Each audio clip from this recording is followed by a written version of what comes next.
3, 2, 1. Women in gaming, let's go. We need a jingle.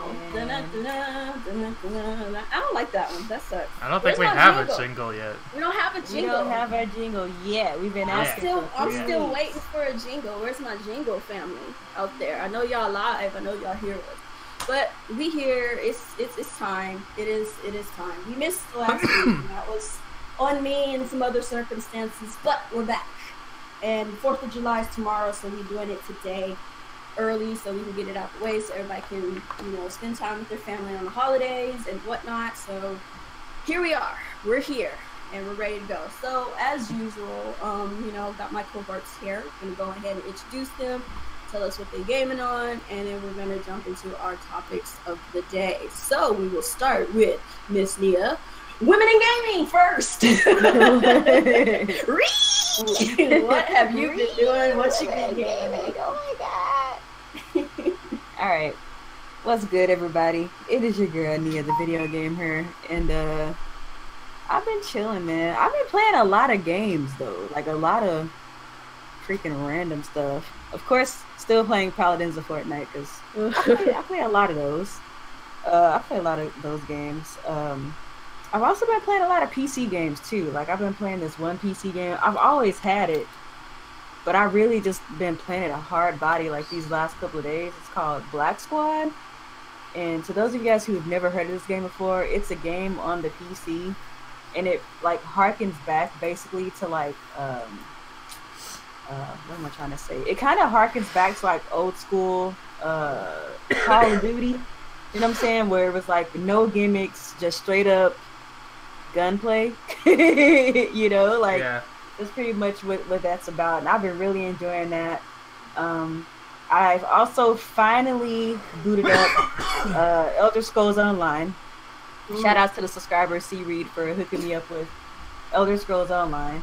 So I've been playing that as well. So lots of multiplayer games here on this side of the world. Okay, that's what's up. Alex, what you been doing? What you been up to? Waiting, because I'm not a woman in gaming, so I have to go last, apparently. Even though as a man, I am accustomed to going first, but I guess we'll let that slide.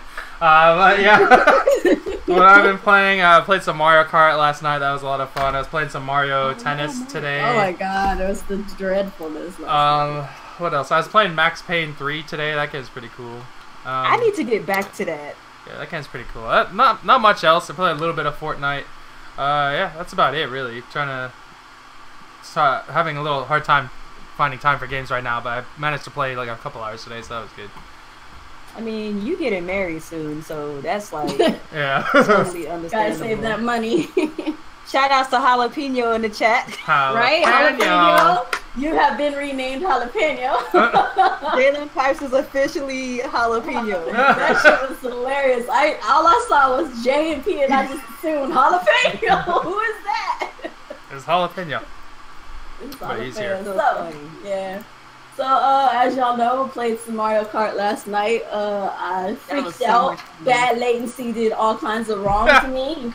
You could see all the fuckery he threw my way, all the shade, all the disrespect, and the tea, and the drama. All of it was thrown my way yesterday by bad latency. That was funny. But that's okay. That was hilarious. It's hilarious. I ain't denying that. Yeah, we renamed Pipes here. We renamed him Jalapeno. So, women in gaming. We rename everything. But we're gonna here co-opting the hobby, taking over everything. Taking over everything.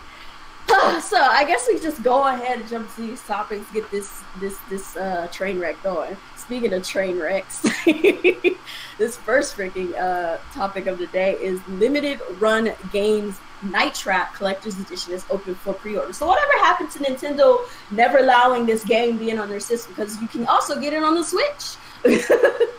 So, Night Trap 25th Anniversary Edition returns to consoles this month, including Nintendo Switch, and to celebrate one of the oldest games of the 90s, publisher Limited Run Games has created a retro-themed collector's edition So it's available for pre-order with a price tag of $69.99, $70. You get a working VHS tape with game's entire FMV footage, a long box designed to hold the game's cartridge, a glossy poster, a steel book, and more. Pre-orders launch on the 6th of July. If you click that link right there, it'll take you to their website, and it has all the extra details and whatnot. And Limited Run Games also tweeted out, "Don't miss the Night Trap Classic Edition for the Nintendo Switch when it goes on sale this Friday, July 6th, 10 a.m. Eastern Time at limitedrungames.com." So I'm just laughing because I thought this was funny. I just had to say something because I thought it was funny because Nintendo swore up and down they would never release this game on their system. Because this was one of the few games, I think this one and Mortal Kombat was the reason for ESRB and all that shit going down back in the day.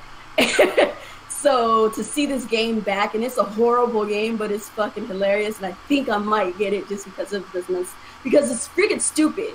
I don't know, we'll see, but it's nice. It's a nice little collection. This is what a collection should be. You know, a lot of good packaging in there, so that's up to you guys. This is gonna be for those dudes out there that want to collect stuff like old this. School stuff like this. Yeah. And by the way, I went to the website. It says if you make a purchase, you cannot cancel your pre-order purchase. Well, if you're dumb enough to order this, you should live with the consequences. So, that's what I'm saying. If you're gonna order it, deal with it. I don't know. I'm kind of I'm leaning on that dumb side. I'm just gonna throw that out there. Yeah. I'm leaning on that dumb side, but I'm not about to. This is definitely a hard pass. Definitely a hard pass. Yeah, absolutely. It's funny. I had to talk about it. $70 they want for this. $70 for all of this. So that's for them hardcore collectors who really wants trash games. This is for people that have nothing else going on in their life. Nothing else going on in their life. Shout out to Jalapeno. He says he's spicing up the chat today. Oh, damn. Oh, is he now? That's what's up. That's how you do it. Damn. Jalapeno spicing up the chat. And also Jalapeno, ban Jalapeno in chat. He over here spreading lies and slander on me. Slander? Moving on to the next topic. Fox and Forest dev. Switch is our strongest platform to date. What is 3-to-1 sales ratio with PC and 4-to-1 with PS4. So this is a little indie game that I've been kind of looking at from time to time. It's called Fox and Forest. It's really cute. Something you could pick up. And apparently they're doing pretty good. Never heard of it. It kind of reminds me of the old, how back in the day, Sega games and Nintendo games, they had. You start saying Sega, he gonna tone out. Grubby Sega hands. But how Nintendo platformers had a particular style, and then the Sega platformers had a particular style. This game reminds me of the Sega versions of the platformers, the Actraiser. So the inferior ones. Oh, stop it. See, this definitely has some B grade to it as far I'm just watching the video here. It looks like a B tier game. Yeah, it does. I just wanted to mark on it just to note that the creators they're pretty proud that their game is doing a lot better on Nintendo platform. I've never even heard of this game before. As obviously as it's gonna do. Well, yeah, it's one of these games that's just. Oh, it actually only came out last month. Actually, May. Yeah. So it's one of the mini games that came out on that particular day. Back in the. Sometimes a lot of stuff gets buried. Yeah, it definitely. I never heard of this, so this is definitely. So anyway, giving it a little light since people haven't heard of it, as I figured, and it's doing pretty good on the platform, so that's good. Just wanted to kind of throw it out there, get some recognition. It's a cute little game. It looks all right. Yeah. So the next topic, I'm kind of flash forwarding.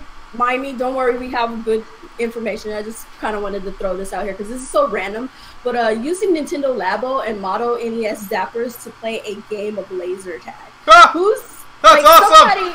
This is freaking ingenious. I had to talk about this. So players have found yet another interesting way to play and build with Nintendo Labo. This time creating their own game of laser tag. Miyuki and Ron, two incredibly creative Japanese players, have designed and created various props in Labo settings to create a fully working game. The pair used Labo's Toy-Con Garage to have their Joy-Con controllers communicate with each other via their infrared sensors and emitters. Not content with that level of simplicity, though, Miyuki and Ron also crafted handmade NES zappers and Mario hats to house the Joy-Con, and the Switch is used to record any successful hits to knock down each player's health bar. That's freaking cool. That's ingenious. That is very genius. That's pretty creative. I knew people were going to get creative with Labo, and I was waiting, so this is pretty much it. That's pretty creative. So they have 4 Joy-Cons then? It's pretty much. Two are in the gun, 2 are in the hat. And 2 are in the, two are in the gun and the hat, yep. So that's pretty cool. That's pretty ingenious. Still won't buy Labo, but damn, they're creative. That's crazy. They're definitely creative.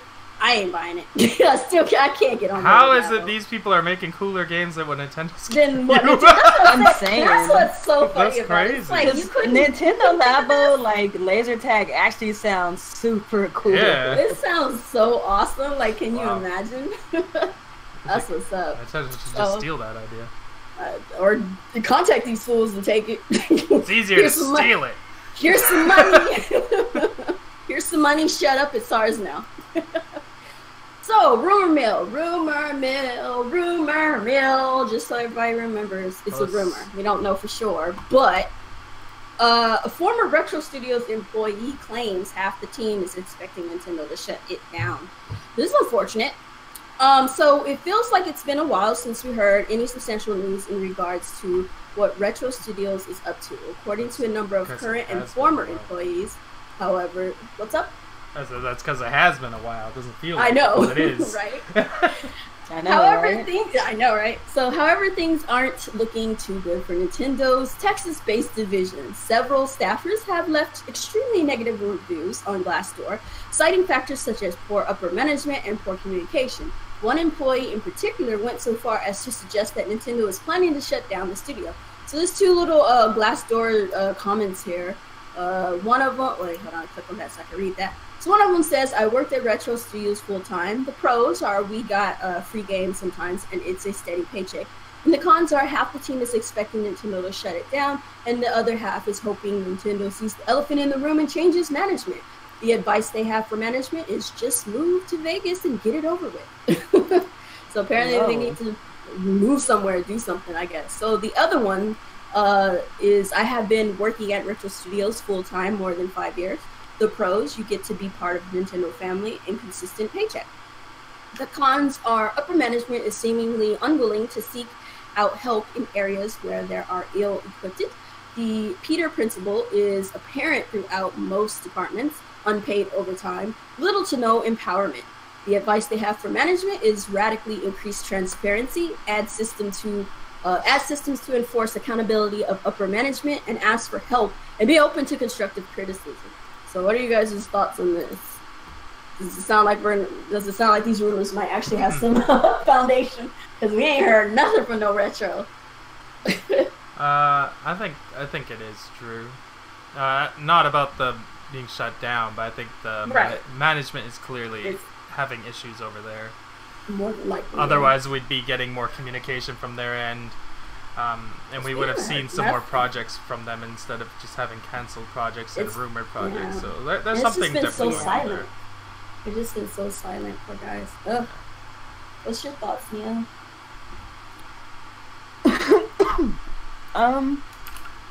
I agree with I feel like I'm coming down with something. Oh, no. But I agree with Alex. Like, I feel like this is definitely plausible. Because, like, we've, like he said, like, you know, we've been, there's been rumors that Retro Studios was working on projects. We just didn't know what they were. Yeah. And the fact that it's been this long and we still don't know what's going on with these projects, I think that could be hinting at potential issues internally. One thing that I could definitely say though is that I remember like in like 2006 or something, like not 2006, 2015, 2016, there was this one particular you know the meeting, the investors meeting and all that stuff that Nintendo has quarterly. There was this one meeting that they were having, and they finally officially gave all of the different divisions of Nintendo autonomy, which means that they would no longer have to wait for Nintendo Japan to give them the go on certain things. They would be able to just do whatever they need to do to cater to their particular region. At that point in time, I was very happy about that, because obviously that means that Nintendo America would be able to do whatever they needed to do to make sure that everything was good in regards to their market and how to better cater to us over here in North America. I also remember some time ago there was reports coming out of what's the localization division over at Nintendo about how Nintendo Japan is very heavy-handed. This was back way, I don't know if y'all even remember this. This was way back during like the Wii days, when like the internal Nintendo America development team was making some game called Project Hammer. I don't know if y'all remember that. Yeah. But they shut that down and all that stuff. And basically what came out of that whole thing was how from the employees themselves, is that Nintendo Japan simply just does not respect their Western developers like at all. And this is scary to me, because it kind of reminds me of that whole situation. You know what I'm saying? Like the fact that they had to have known that this was an issue for some time. So for it to finally come to a head at this point, and obviously nothing's been done about it, it does make me fear that Nintendo may potentially not get rid of them. I don't think they would get rid of them, because I remember I actually watched Alex's video earlier today. He said something along the lines of Nintendo has a lot of dev teams. They don't do nothing with them. They just let them eat off their money, and they just doing other stuff. Yeah. So it's like they will probably be. Oh, and I hate to say this. They're probably gonna not saying just left to do, like help with Smash or help with stuff. Yeah, but they're probably gonna be. But they're probably gonna be just extras, basically. What next level is, where they're making like the bare minimum game. Because next level, like they do stuff for Nintendo, but it's usually like C tier games. Like, don't get me wrong, I liked Punch Out on the Wii. But Next Level made Punch Out on the Wii, and they didn't make it like a big deal. It was just like an extra side thing for them to do. They worked on Luigi's Mansion on 3DS, which is probably the biggest thing they've ever done. And even though a lot of people like Luigi's Mansion, it's not like they're giving Next Level their big franchises. You know what I'm saying? Right, yeah. And like, and I know a lot of people, they talk crap about Metroid because Metroid doesn't sell a lot, which it doesn't. But in the eyes of gamers, Metroid is a top tier franchise in regards to its quality. Debatable. So for a studio like Retro Studios to go from making renew a series like Metroid, to go down to making something like Luigi's Mansion or Punch Out would be a shame. But I could see that happening just based on what I mentioned about how the people from NST were talking about how Nintendo of Japan is a little not even a little bit, a lot of it xenophobic towards the Western developers in the Western market in general. But going back to what I was saying about every division having autonomy, I'm hoping that Nintendo of America in this particular situation has the ability to turn things around, and they're not just gonna have to wait for Nintendo of Japan to give them the okay to make sure that the management at Retro Studios is back in full force like it should be.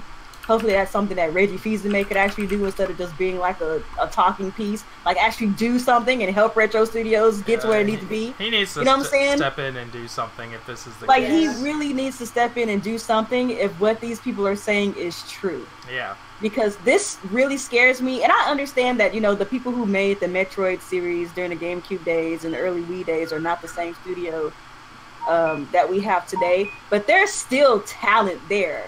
A game like Donkey Kong Tropical Freeze doesn't come from a studio that doesn't have talent. Right. It's just the management needs to be put in place in such a way to where they can make sure that projects are coming.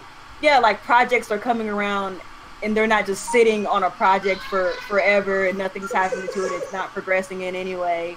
You know what I mean? Like stuff like that could really put a damper on a studio. Just, you know, upper management being incompetent could put a damper on all of the talented people on the ground floor who are actually doing all the development work. Right. You know what I'm saying? So I don't know. We'll do something good for once. Reggie needs to do whatever it is he needs to. Like, what are you the president of if you ain't getting involved? Like, yeah, I don't know. Like, it seems like, well, both people are complaining about the same thing. It's management. Like, the people that it seems like it's mostly the people that are in the management role aren't suited for that role. And because it's not like the situation of Rare Studios where the talent is not there. Obviously, the talent is there. They have lost some talented people. They've lost some talent, but they still have some good. There. Yeah, it's not as bad as Rare though. Yeah, it's like Rare is just like a bunch of bums now. That's what I'm saying. Like it's not a situation like Rare where it's like both parts are broken, the devs and the upper management. It's like the talent is there, but if the upper management doesn't know how to utilize that talent, then what are you gonna get? You know what I mean? You're gonna get people leaving. Like I was saying before, Donkey Kong Tropical Freeze is a great game. A game like Donkey Kong Tropical Freeze doesn't come from a development team that doesn't have talent. Yeah, because that game is like an A+ game. Yeah, that's a top tier platformer. Like if you want like mediocre platformers, look at Super Lucky's Tale. But yeah, like it's definitely like it's seemingly just a management thing. So hopefully, like Reggie and Nintendo of America should sort this out. Like they have autonomy now; they don't have to rely on Nintendo of Japan. So like this is supposed to be things that they handle now. So you can't even be like, oh, it's Nintendo of Japan's fault, because it's really not anymore. This is Nintendo of America's this is a now. Nintendo of America problem. And Reggie, as the head of Nintendo of America, or whatever his role is, should be handling this. I don't care if he's supposed to be just like a puppet or a stooge or whatever. He's the president of Nintendo of America. His job is to deal with problems like this. So. Right. Exactly. That's why I wonder why he's even. What is? We'll see. We'll see. Hopefully, and what do you do? Like, what does he do other than lose to Bill Trinan and Mario Tennis? Like, that's true. But I mean, like, actually do your job and go help Retro. Yeah, because like stop being a face and a mouth. This is their premier North American studio. Yeah. Right. So like the fact that it's even thought of that this is possible is a problem. Yeah, exactly. Like, he needs to stop being a mouthpiece and just literally do some stuff. But we're gonna go ahead and move from this topic. Hopefully the rumors. Hopefully somebody does something and management gets fixed over there. But we'll have to wait and see. Again, the wait and see game. So moving on, Square Enix Business Division 8 is working on an action RPG for the Switch. Probably not Mana or Secret of Mana or any of those things, but we'll see. Anyway, Square Enix has recently posted a job listing in search of a project assistance for an upcoming Switch PS4 action RPG. The listing, which understandably refrains from going into too much detail, reveals that the position is the Square Enix Business Division 8, the studio behind the PS4 Secret of Mana remake, Final Fantasy Brave on smartphones, and Imperial Saga on browser. The successful project assistant will be tasked with supporting the game's producer as well as working on advertising duties for the project. Business Division 8 has also worked on several smartphone ports in the past, including Final Fantasy, I didn't even see that freaking number there. So Final Fantasy, 6, Final Fantasy Dimension 2, and a whole selection of Dragon Quest titles. Could we be on the verge of seeing a new Dragon Quest or Final Fantasy project heading over to Switch? Would be nice. It would be interesting, but what are your takes on it? What do you think? What would you like to see as far as the RPG from Square Enix? I really don't need a Secret of Mana remake. Stuff like, I don't know. I'm not really. I feel like if they were smart, they would bring the Bravely Default series to the Switch. Yeah. Apparently that's like a big original RPG that they've made for just for 3DS. Yeah. So if they could bring it over to the Switch and make it you know, do what they do best. You know, I don't know. I don't really know what else they could bring unless they bring something else original along the same lines as Project Octopath. I can't see them bringing any of their big RPGs like Kingdom Hearts and all that stuff. Well, Kingdom Hearts. I can see Kingdom Hearts coming over, but I don't think it'll come over. Everything else is released, and it'll be a re-release. Yeah, that's what I was. And before they bring Kingdom Hearts over, they would have to do the prologue because they just announced the prologue and all the other stuff bundled together. So if we see like Kingdom Hearts bundle Switch version, then they're preparing to bring over Kingdom Hearts 3. But other than that, I really so what all is in the prologue, if you don't mind me asking, like which games? It's Birth by Sleep. Let me see. I got one of them right here. So the final chapter prologue has Dream Drop Distance, Birth by Sleep, and Kingdom Hearts X back cover, and then they also have the like prologue to the actual Kingdom Hearts 3 game. With so that, is it original? It's like an game. Yeah, for like the prologue, the prologue was supposed to. It was set up for 3. It was supposed to be Kingdom Hearts 3, but they realized it wasn't enough, so they just made it a prologue to 3. The bundle that I was talking about has Kingdom Hearts 1 and 2 and some other 3DS versions of the game mixed in the middle of those. So basically it's like all of the Kingdom Hearts, franchise in one nice little bundle. So we'll have to see. Personally, I don't know what Square Enix has planned, but hopefully they do bring some pretty awesome RPGs. Octopath Traveler is a nice one so far, so we'll see. We will see. Bethesda talking shit. So Bethesda says more games works for Nintendo Switch, but no Fallout 4. So if you want Fallout 4, get out your head, get out your skull. They ain't doing it. So the folks over at Game Reactor managed to secure an interview with Bethesda's Todd Howard at Game Lab to ask him a few questions revolving around the Nintendo Switch. Mr. Howard said that the company has no plans to release Fallout 4 on the platform, despite them being aware of the numerous requests from fans.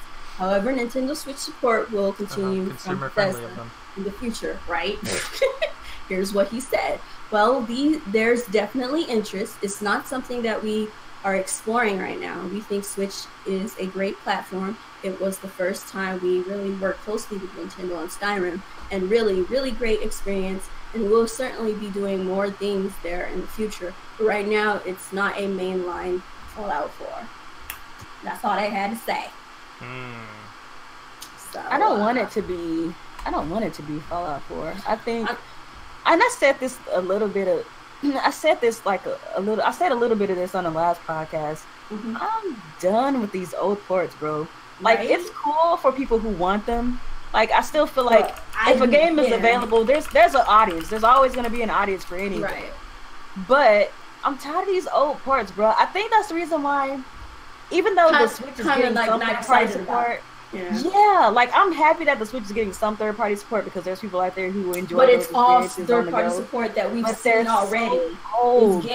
There's games we've seen already. Whatever the next Bethesda game is for the Switch, it needs to be something newer. Like, I'm done with all this old stuff. I'm done with it. I'm done with ports in general for the most part, but like, that is great. But for my preference, I prefer Bethesda, Square Enix, all these other companies. Just make a game specifically for the Switch. That too. Like, you don't have to just keep bringing over old stuff. By all means, keep doing it if that's what you want to do. But make something new if you want.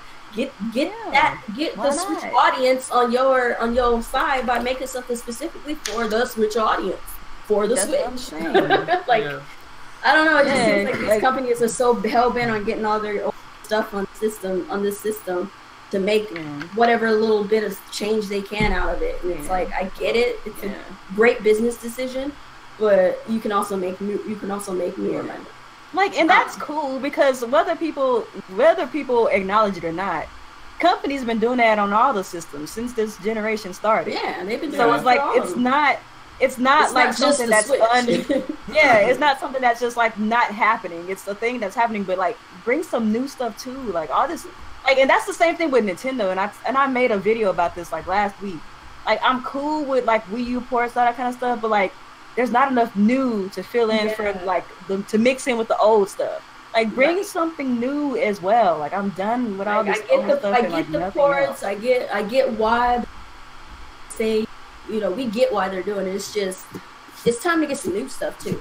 Like, just like Nia said, it's time to get some new shit. Like, y'all ain't got no fresh ideas. So, I mean, if they were to bring like an older Fallout, like, that's cool, but like, I don't care. Like, I never care about this. I want new things.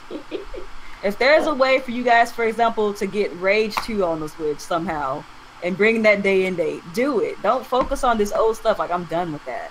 Yeah, like, if we can get Rage 2, that'd be great. I'd play it on Switch as well. I definitely would not, but whatever. Yeah, new games would be better. Like, who gives a shit about Fallout 4? That game came out, what, 2 years ago? 3 years ago now? Like, who cares? Why do you want that? Nobody wants that. Like, it'd be better if they focus on, like, Wolfenstein, the Young Bloods, the new one that's coming out. Like, that would be better. Fallout 76 would be an obvious choice since that's the new one. I don't know if that other game, what the hell's it called? Starlink or something? Yeah, that one's probably Starfield. Starfield ain't coming out to PS5 that's and Xbox probably too. Next generation game anyways, but like that game is not coming out this kid. That one's probably a no-go.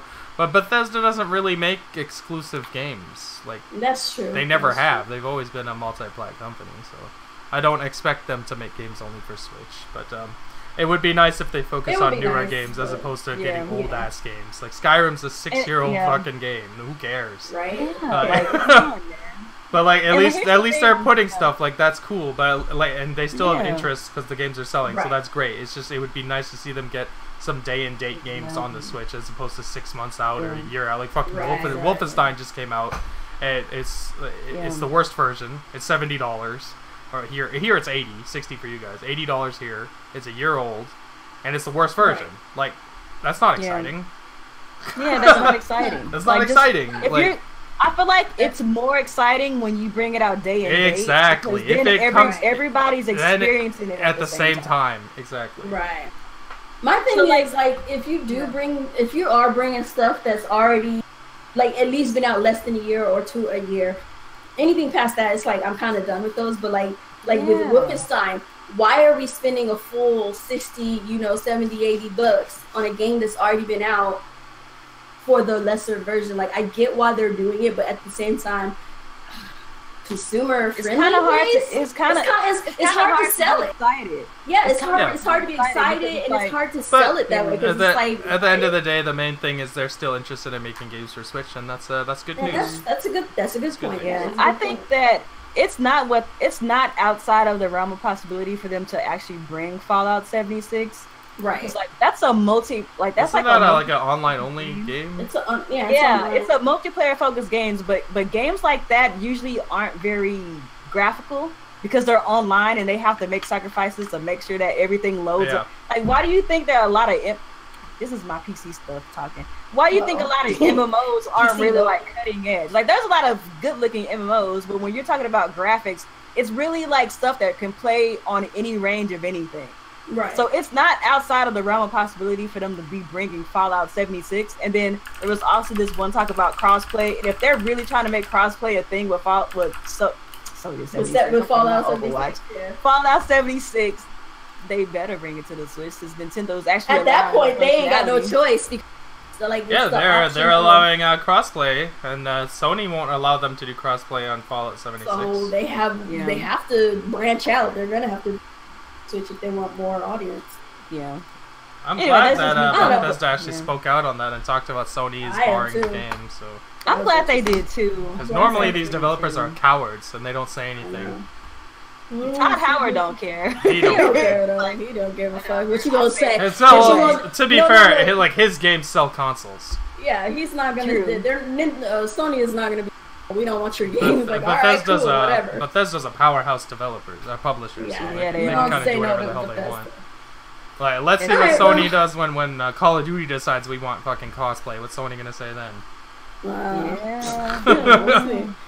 But anyway, we'll be talking about more on that. I don't think Activision has the balls, but We'll see. Anyway, so apparently, finally, I don't know, some E3, some last minute E3 stuff. The Game Critics Awards winners for 2018. I'm just gonna read the list of all the, what they are and who they were, and call it a day. So if you want to chime in, by all means, chime in if you feel that's what they should have gotten. So Best of Show was Resident Evil 2 by Capcom. Best original game is Dreams. Does anybody even know what this game is? The hell is Dreams? I never heard of it the whole time during E3. Anyway, so best console, Marvel's Spider-Man, Insomniac Games. Best VR AR game is Tetris Effect, Resnar. Best PC game is Anthem. What? BioWare, EA. Best hardware peripheral, Xbox adapter controller, Microsoft. Best action game, Anthem, BioWare and EA. Best action adventure is Marvel's Spider-Man, Insomniac Games. Best RPG, Kingdom Hearts 3, Square Enix. Best fighting game, Super Smash Bros. Ultimate, Bandai Namco Studios, Nintendo. Best racing game, Forza Horizon 4, Playground game. Best sports game is FIFA 19, EA Vancouver. Best strategy game is Total War, Creative Assembly. Best family social game is Overcooked 2, Ghost Town Games, Team 17. Best online multiplayer, Battlefield 5, EA and DICE. Like, how is that the best online multiplayer? It's not even out yet. I guess these, most of these from games, what they saw at E3. It's just what they saw at E3. Playing online multiplayer though. I'm pretty sure they played some of the game. Yeah, I'm pretty sure it was playable for media and stuff. Best independent game, Ori and Will-o'-the-Wisp, Moon Studios, and Microsoft. Best ongoing game is Fortnite, Epic. It's not PUBG? No? Oh no! Oh no! Sit on your oh no! Alex. How could it be? They spend all their time in the courtroom instead of fixing their game. Oh no! Oh no! Oh no! Oh no! Special accommodations for graphics, Cyberpunk 2077 by CD Projekt Red, and The Last of Us Part 2. Okay, so there's 3 games. So The Last of Us Part 2, Naughty Dog, and Ghost of Tsushima, Sucker Punch. Special accommodation for sound is The Last of Us Part 2, Naughty Dog, and special accommodation for innovation is Cyberpunk 2077 by CD Projekt Red. So these are just basically games that these critics got a chance to look at behind the scenes and maybe get their hands on, and that's just their opinion. So to take it with a grain of salt. Just thought I'd throw that out there. So we can go ahead and move on to the next. Unless y'all have something. Would be very different than this, but okay. Very different. Did you want to make your list or no? Best of show, Gears of War 5. Best original game, that game EA with the lady that was crying, and then that game looked cool. Sea of Solitude. Yeah, Sea of Solitude. That game looked cool. Best console, what does this mean? Best console exclusive? I guess it's console exclusive. I guess. Ghost of Tsushima. That game looked amazing. Best VR game. Those aren't games. Best PC game, Gears of War 5. Best hardware peripheral, yeah, the Xbox adaptive controller. That's really cool. Best action game, Anthem. Seriously? Probably. They barely showed anything. Best action game. I guess Ghost of Tsushima or potentially Devil May Cry 5. Yeah, I'm surprised Devil May Cry wasn't. Yeah, that's crazy. Yeah. That is crazy. Action adventure, yeah, Spider-Man, that's cool. RPG, Kingdom Hearts, obviously. Fighting game, Smash is not a fighter, so Wait a minute. that doesn't go there. Best racing game, Forza, yes, obviously. Best sports game was Mario Tennis, not FIFA. Get the fuck out of here. Best strategy game, I don't know what Total Kingdoms is, so I'm gonna put Gears Tactics there instead. Gears Tactics, of course. Yeah. Best family game, I don't consider Overcooked a family game. I guess it's a social game though. But I would put Mario Party instead. Yeah. Best online multiplayer, I'm not sure. Anything other than Battlefield. Best independent game, Ori, definitely. Best ongoing game, Fortnite, yes. And the rest are all fine. Okay. You want to try or not? I don't care. Don't care. All right, let's move on to the next one. I don't have a list. I don't care. So Sakurai says best tactical game is that Command and Conquer. Oh my god. Oh yeah, we can't forget about that. You saw EA was trying to damage control that shit today? They tried so hard. What did they say? They were saying people don't know why they hate Command and Conquer. They don't know what they want, they just want to hate on Command and Conquer. Yeah, they're like, they're basically saying people make the mistake of saying they don't know that they know what they want, and we want to tell you that you don't know what you want. Essentially, is what they were saying. Like, yeah, it was pretty funny. Like, yeah, y'all need to really shut up. Like, just be quiet right now. You should be drop the ball at this game. And they need to just be quiet about everything. For like, let Activision be the bad guys for once. Damn it. But anyway, they will not let anyone else be the bad guy. They just will not let it. They just can't handle that. So Sakurai says he does think about working on other games besides Smash Brothers, but Nintendo is the boss. So let's see what he got to say. So, it is what it is. He's not wrong.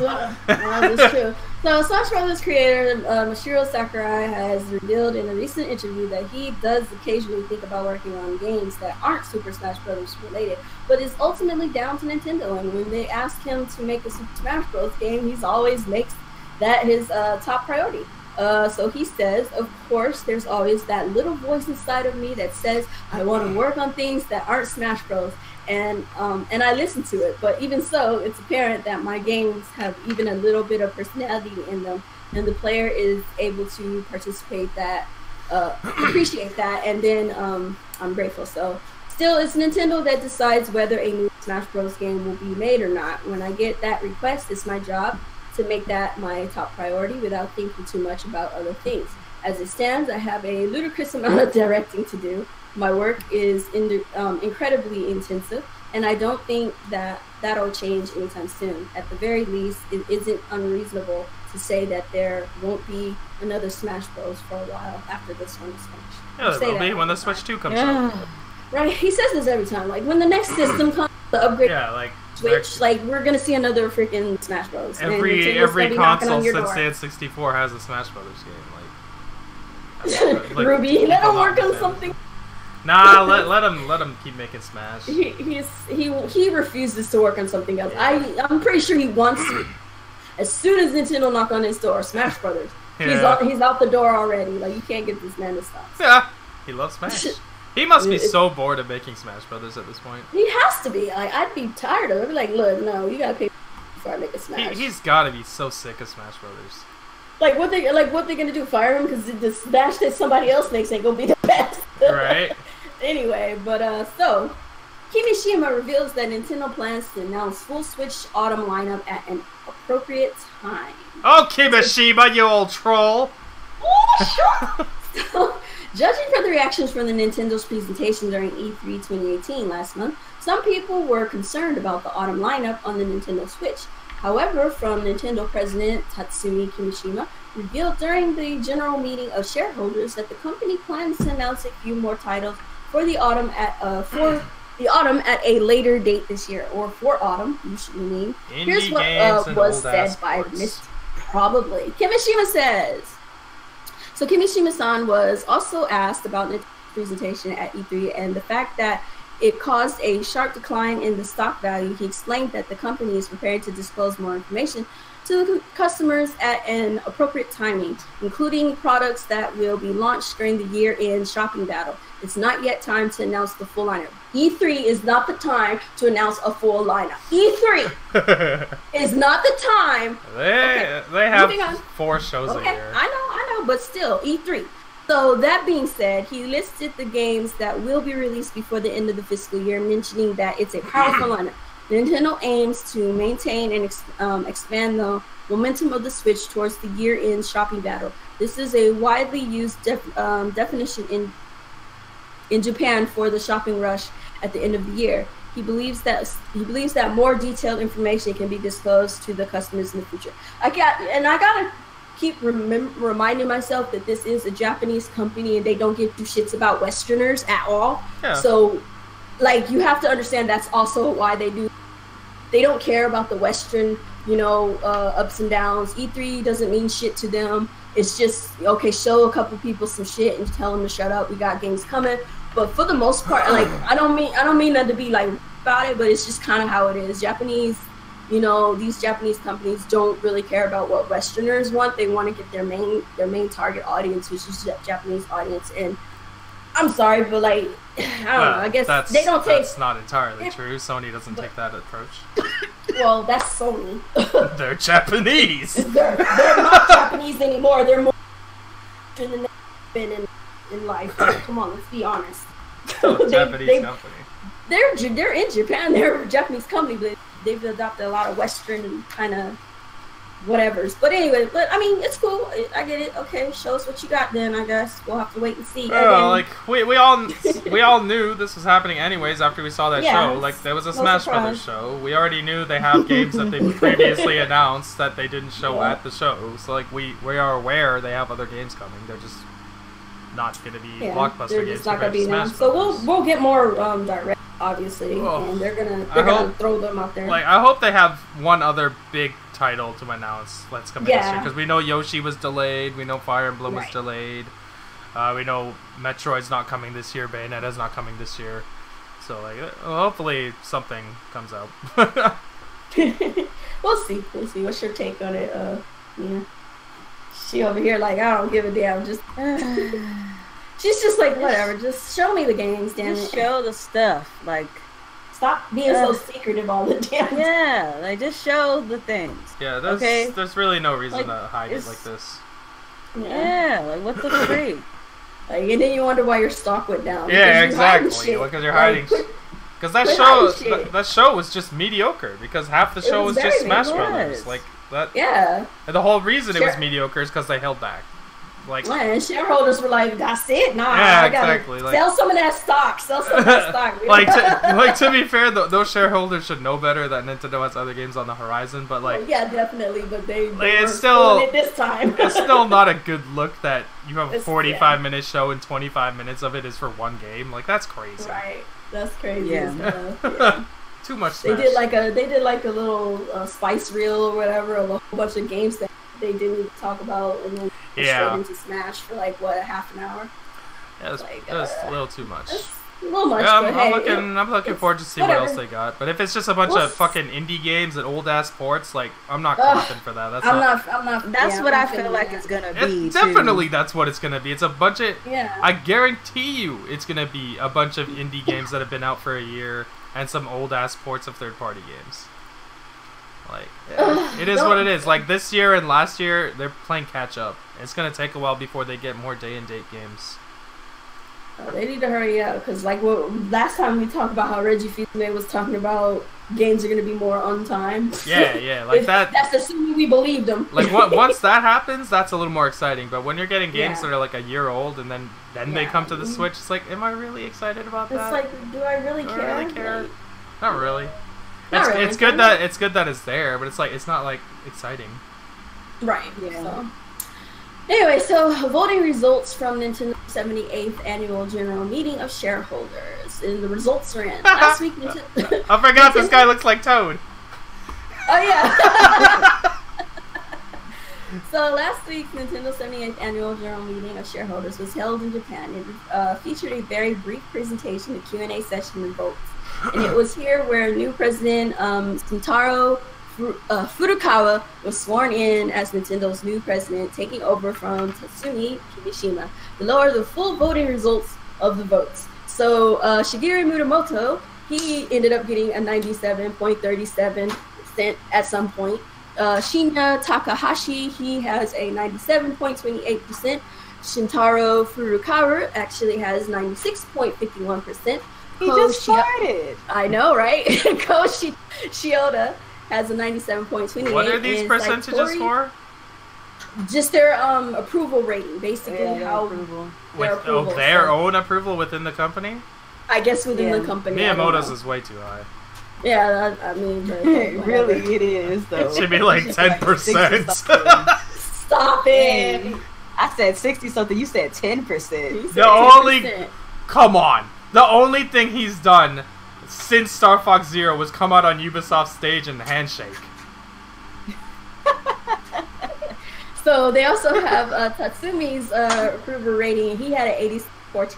in his first year as well. That's cool. That's really good. That's cool. So I think he deserves higher than that, to be honest. He should have gotten higher. 87 He seems should have low. gotten Miyamoto. He should be sitting at a 97 or 98.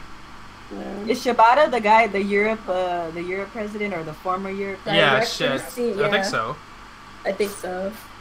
Shibata, he got 97-28. Yeah, you know, Nintendo Europe, they just got a new president. Yeah, why yeah, what happened to him? Where'd he go? Shibata, I think Shibata went to the Japanese office.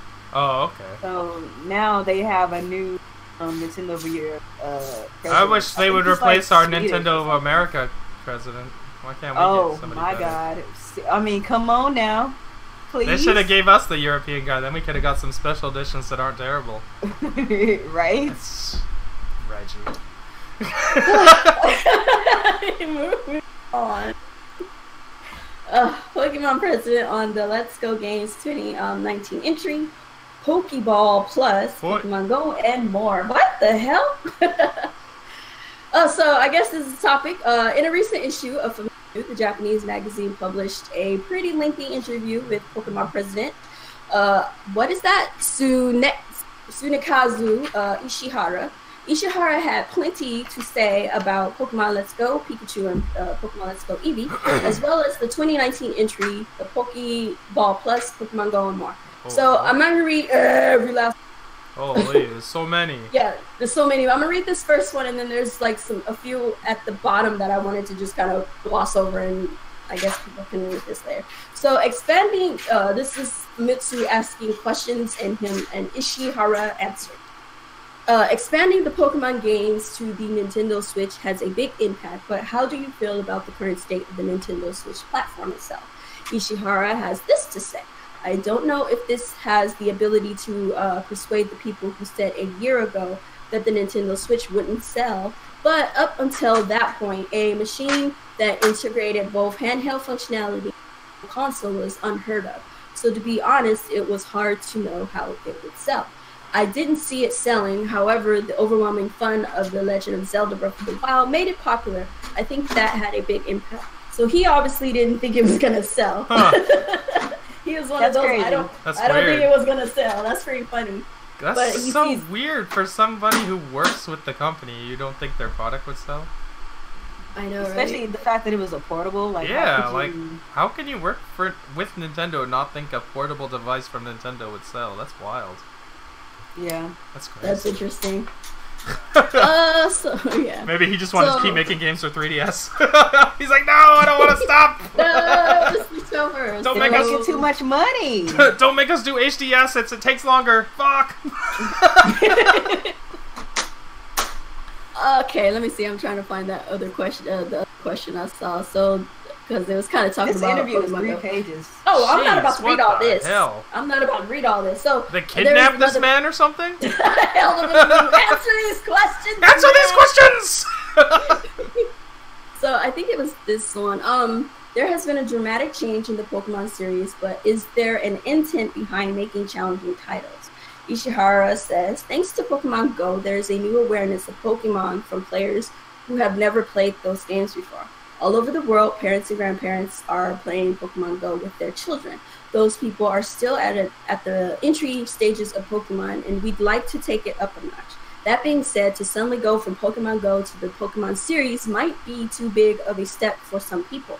I'm sort of repeating myself, but I'd like people to progress from Pokemon Go from Pokemon Go to Let's Go Pikachu and Let's Go Eevee, which has a similar playstyle before ultimately playing the main title that we are currently developing. That's our way of thinking, which I figured that's what they were doing. It made sense. We said this before. Yeah.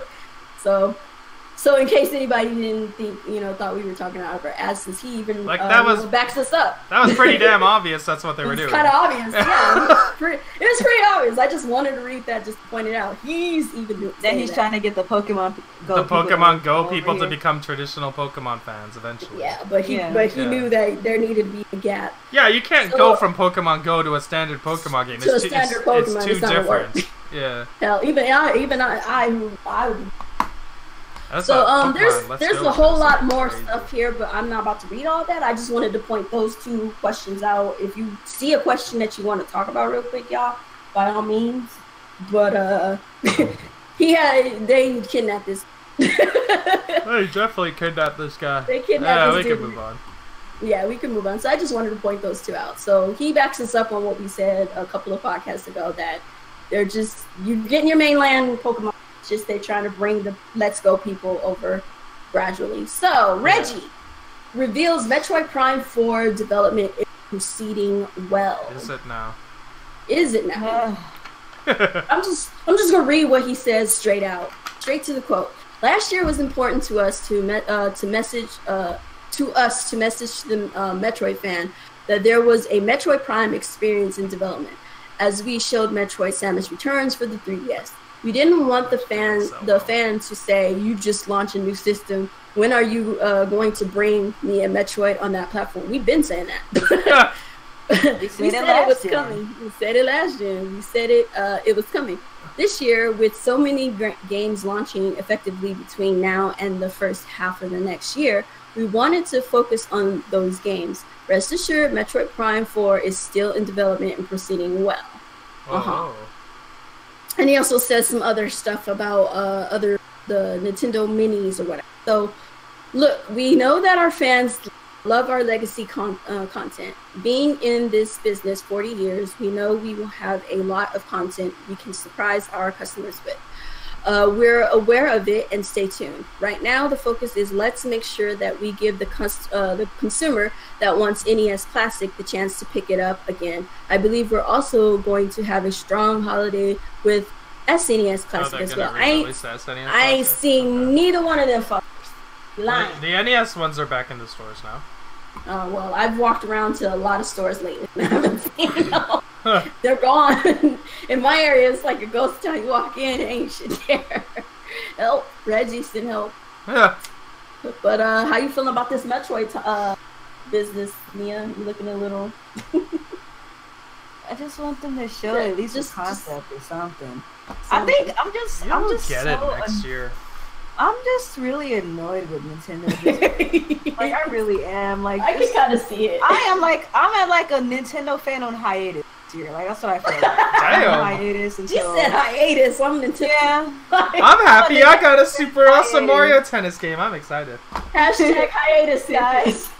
I'm on hiatus until Fire Emblem. Okay, that's how I feel. Jeez. Hashtag hiatus. Hashtag Nintendo hiatus. I'm happy with what Nintendo's doing with the Switch. But as far as the kind of games that I like, because Nintendo has so many IPs, it's almost impossible to please everybody. Because, like, look at the millions of people screaming for freaking Animal Crossing right now. I don't care about Animal Crossing. A lot of people do. And I don't really care about Mario Tennis like that. Like, I like it, it's fun. But I'm not like one of those kind of people that's like, oh my god, like this is like one of my favorite Nintendo franchises ever. And I'm the same way with Smash Brothers. Like, I like Smash. It's not one of my favorite things. Like, my favorite things from Nintendo are coming like next year and beyond. Yeah. So, I mean, I'm glad to hear. So the hype is kind of just not there. Let me not be pessimistic, because it sounds like I'm very pessimistic about this new Metro. I'm excited and I'm anticipating more. What is annoying me right now is Reggie's. It's kind of like blasé, kind of. Yeah. Like he just kind of blasé. Like, you know, people are waiting for his freaking game. Like, shut up. Well, you know, like... to be fair, he was asked about it. What's he supposed to do? That's true. It's not like he just came out of the blue and said, "Hey guys, Metroid Prime 4 is still on the way." That's true. That's true. I think I'm just like, I'm just annoyed. She's still on hiatus, guys. And I'm not one to defend this apple face goon, but like in this situation, apple face. What else is he supposed to say? Like, obviously the game is on the way. Even if it isn't proceeding well, he's not going to say that regardless. Exactly. So, like, that's Reggie talk. It is what it is. But you'll see it eventually. Like, they weren't going to show. They're not going to show us a CGI trailer for this game. We're not going to see it till there's gameplay. It is Nintendo's what it is. not really big on CGI trailers. Yeah, they don't really do CGI trailers. For Smash Brothers, they'll do CGI trailers for, because Smash Brothers kind of speaks for itself in terms of like the gameplay. Because everybody knows what to expect from the gameplay. But like, they don't, like, we didn't get a CGI trailer for leading up to Zelda Breath of the Wild was gameplay stuff you could actually do in the game. So like, that's usually how they do it. Yeah, I get it, but it's like a concept is helpful still. Well, it's the same thing with Fire Emblem. They talked about it, and then Yeah. it went dark for what, a year and a half, and then True. we Yeah, saw that's true. gameplay. That's true. That's true. Because like that is you remember what it is. like when like it was like either 2014 or 2015, one of those years. I don't know. It might have been 2014 because that was when they had that hype E3 direct, like in that hype year for Wii U that like never happened ever again. But I remember when freaking Aonuma snapped his fingers and you saw the freaking grass and the Legend of Zelda just awesome. like waving in and like that was a concept, but it was still something that was gonna be a possibility in the game. Like they don't do CGI like EA and stuff like that. Yeah, but like something like that for Metroid, I feel like would be helpful so people know, okay, what direction are you going with this game? Like when we saw Even if the gameplay is not concept art available. for Anthem, that wasn't exciting. That was stupid. Yeah, it's just like, oh, okay, cool. I'd rather them show us stuff that's made that we can actually see. Yeah, I mean, I get it, but I don't know. I like to know what direction you're heading with a particular game. Like for example, like when Bethesda showed Doom Eternal, like that wasn't gameplay, but it showed you the direction of where they were trying to go with the game. Like they want you to know that this is it's more hellish than it's ever been before, and it's gonna be gritty and blah, blah, blah. Hell on earth. But it wasn't gameplay. It was a concept of where they're going, like the direction they're going with that game. I just wish Nintendo would do more stuff like that. But I mean, it's not a gripe. Like I don't hate them for it. It's a like, gripe. Let it go. You It's know? just like you're waiting and waiting. I don't know. That's one of the things I like about them. They don't bullshit us with CGI and nonsense. I do like that. I can respect that. Definitely. Yeah, I mean, I ain't tripping. You know, it is. Like you said, Nia, you're in hiatus. And that's okay. You're allowed to be. You're in hiatus right now. You're just for the information to drop, and once it does. Oh man, the next one's about Reggie too. Goddamn. Yes, it is, because Nintendo's still all in on Amiibo and more announcements to come. Ew. Of the classics. Two Reggies in a row. Ew. 2 Reggies in a row. I'm just gonna read what he's talking about this stuff because this was Game Informer has published his own interview with Nintendo of America President Reggie Fils-Aimé at E3. The two sides chatted about Amiibo and future announcements and all that good stuff. So here's what happened. On whether Nintendo is still all in on Amiibo, Reggie says, we continue to be all in. Amiibo within the Toys to Life category has always been different. It's been a message you can use. You can use your Amiibo across a range of different content experiences. When you do use it, keywords, it really does add some significant value. No, I think to be significant honest, is too high a word for that. It's just a toy to me. It doesn't do anything. It should have kept it at add some value, not significant. Significant value. It might be some value. Nothing significant about it. So essentially, what I'm getting from this, they're still gonna have Toys to Life. They're still gonna have Amiibo. That's cool. I like Amiibo. I mean, obviously, with the new Smash Brothers Ultimate, they're gonna have a newer line. Yeah, Smash they said Brothers they're gonna have Universe. one for all the new Smash characters. The new Smash And characters. they're gonna look good. And the new too. models. You remember? Yep. Yeah, they're gonna look great. Cause you remember when like they first brought out the Amiibo, the first Gen Amiibo. first wave. Yeah, Yes. those were not I got that a great. lot of them. A lot of them look really Garbage. terrible.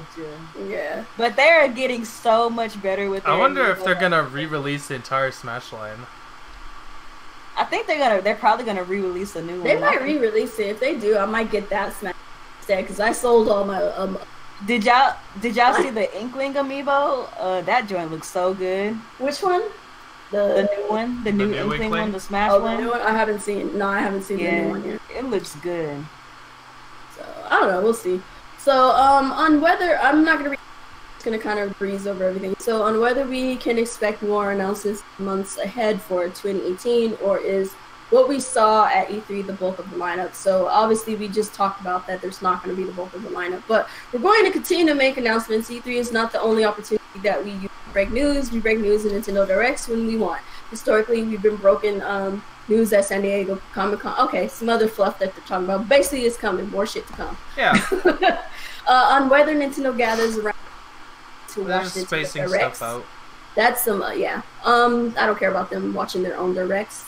On whether Nintendo has seen people buying 1 or 2 Switches, apparently people do, and on the future of classic brands. I So got 2. we already talked about the classic brand in the last one. basically those are coming. We're just, just gotta wait and see. So mostly this is just recaps of stuff we already know.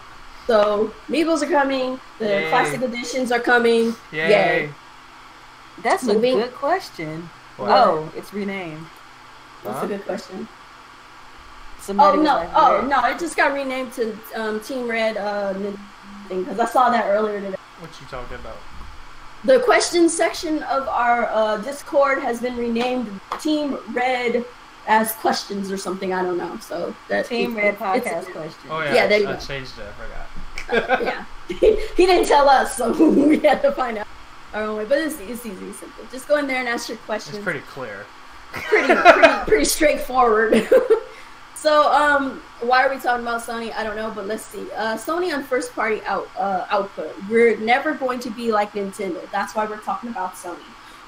We want to make our platform available to all our third parties. So, Sony is never going to be like Nintendo. Different. Sony Sean Layden recently took part in an interview with VentureBeat. There Layton talked about a variety of topics. Obviously, if we're writing an article, I don't care about all that. So they asked the question, does Sony have the right number of first-party developers and studios for the console war? And this is what they have to say. So for worldwide studios now, our output, the number we have, I think it's about the right size for what we need to do. We're never going to be like Nintendo, holding the lion's share of the Nintendo platform game business, because that's not the way we work. We want to make the PlayStation platform available to all of our third parties. I think we build success for PlayStation by getting as many people inside the tent as possible that aren't necessarily controlled by worldwide studios. So I don't know why they brought up Nintendo in that sense, but what are your thoughts? They're fighting back after that whole crossplay thing with Microsoft. I don't know. And I'm gonna just put this picture up on my screen real quick. They don't want to be like Nintendo. Let's beg to differ. Smash Brothers, PlayStation All Stars, Nintendo Switch. Then Sony makes a patent to copy it. They got the N64 controller with the analog stick. All of a sudden, the DualShock 4 gets analog. The DualShock gets analog stick. Nintendogs, they make a pets game. The SNES has shoulder buttons and a D-pad. And what does PlayStation do? Copies. And then Nintendo Wii with the Wiimote. What does PlayStation do? They make a dildo. So they've been copying them for 20 years. But they don't want to be. But they don't want to be like Nintendo. Man, it's so fun. It's so funny because it's like I have actually an objective opinion, but let me be a fangirl. Okay. Sony has wanted to be Nintendo since Nintendo backed out of that deal back in the 90s. Like, they really were like, oh, since we can't be Nintendo, we'll beat Nintendo. Basically. And fortunately for Sony, it actually worked out for them. They're a market leader now. They're basically what Nintendo was back in the Super Nintendo days. So, I mean, hey, it worked out for them. They did something right. Yeah, it worked out for them, but let's be clear. They've always wanted to be Nintendo. Yeah. And now they are. They're the Nintendo of now. Yeah. So, but let me be objective and put my inner fangirl back in my pocket. Fangirl moment over. So let's be objective for a minute. I actually don't think he was trying to be malicious in this interview. Because when, like he said, what does it say? For worldwide studios, our road to success is not necessarily measured by how many studios or how many people I have. It's about creating significant, impactful. I'm sorry, that's not the part that I wanted. You said one part, I can't remember exactly what you said, but I'm gonna try to paraphrase. He said something along the lines of he wanted to get more people in the net, and he doesn't want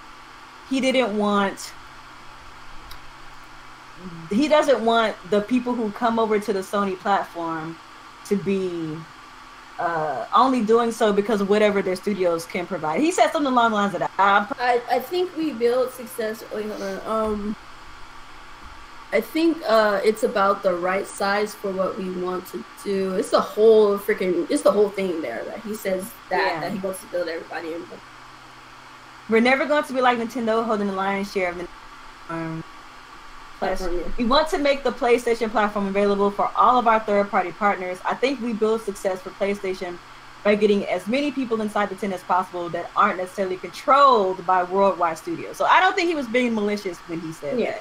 I think actually what he was trying to say is that he doesn't want the PlayStation brand to be like Nintendo, where, and I was talking to Alex about this on Twitter earlier today, how I was saying that Nintendo third party does not drive the narrative of Nintendo's consoles. Like when you're talking about a Nintendo console, it could have no third party support, but as long as it has Zelda, Mario, Metroid, Animal Crossing, Pokemon, nobody cares.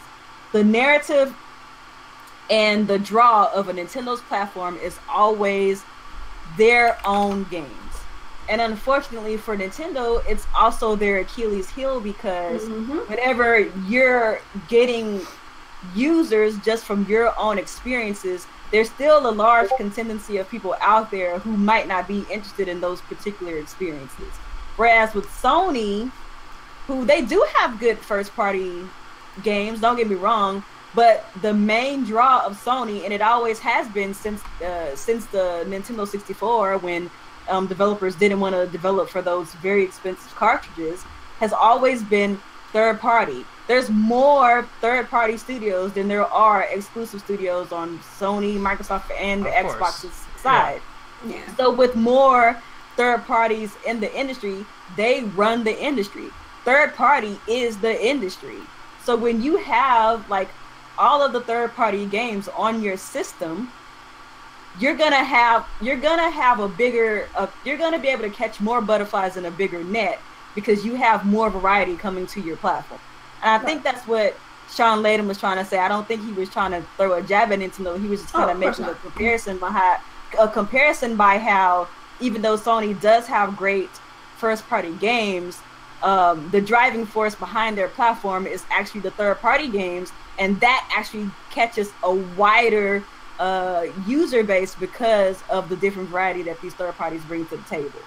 So I know a lot of people have been making fun of it and sharing memes on the internet, but I actually don't think it's funny. Of course, you know, the fangirl didn't think it's hilarious. Yeah, it's hilarious. But he's not trying to be malicious. He's just making a point that the third party is what drives their platform.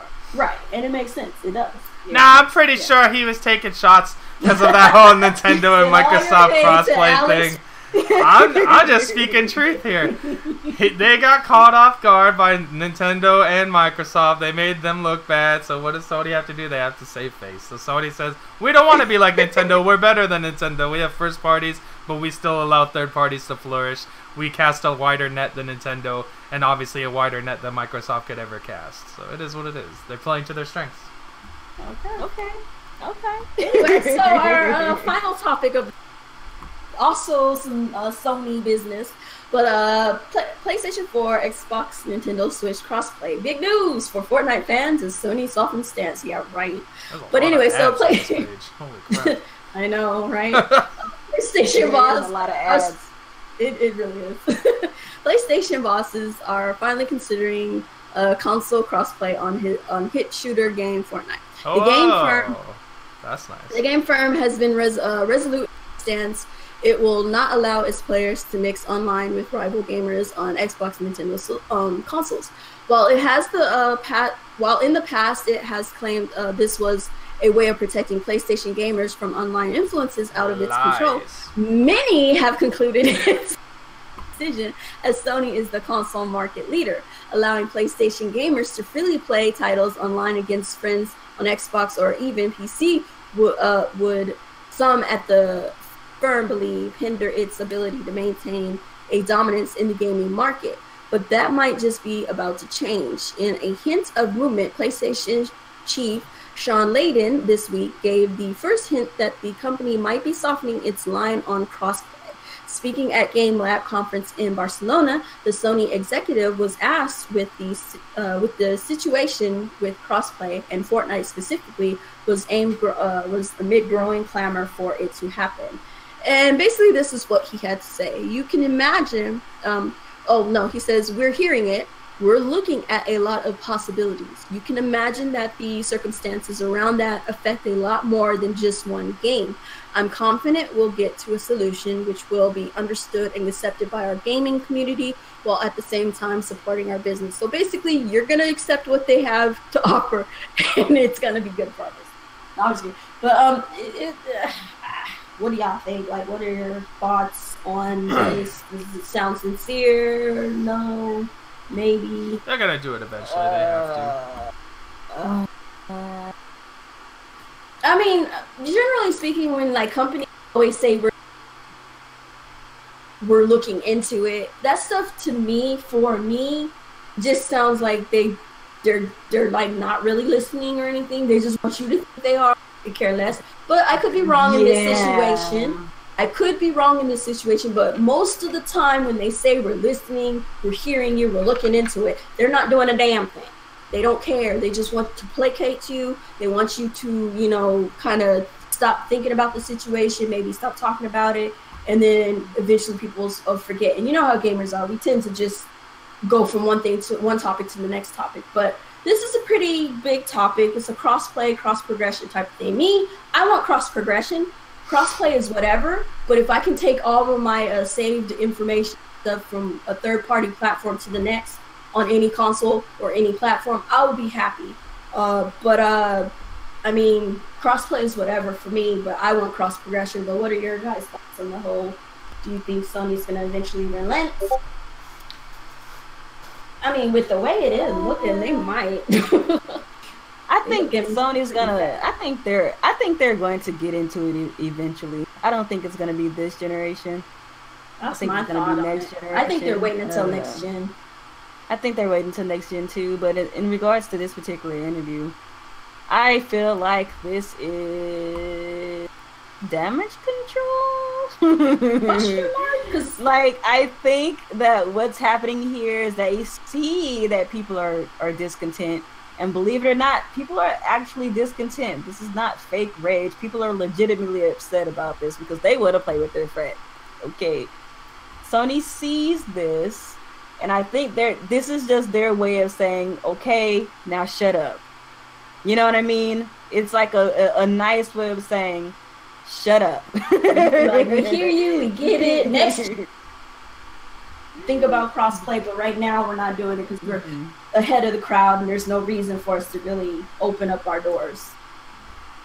That's kind of how I see it. I just kind of see it as like, yeah, they'll probably jump more next gen, but they could get ahead of this gen, by doing it now, ensuring that they keep their good favor intact and pushing it forward for next gen. Because next gen is like 2 or 3 years down the road. We're not that far away. And if they're going to start, you know, kicking people in the butt and just kind of be like, fuck you, F this, we don't care about that. Like, it's just it's not a good look. And like, I know, you know what I could actually see them doing though? I could actually see them just not doing it this gen and then coming out with the PS5 and then announcing crossplay, like, it's like it's a big deal. Like it's a big deal. That's what I've been looking at. Then everybody be like, oh my god, Sony, like, y'all just forgot that they didn't they're not doing it on the current platform, like.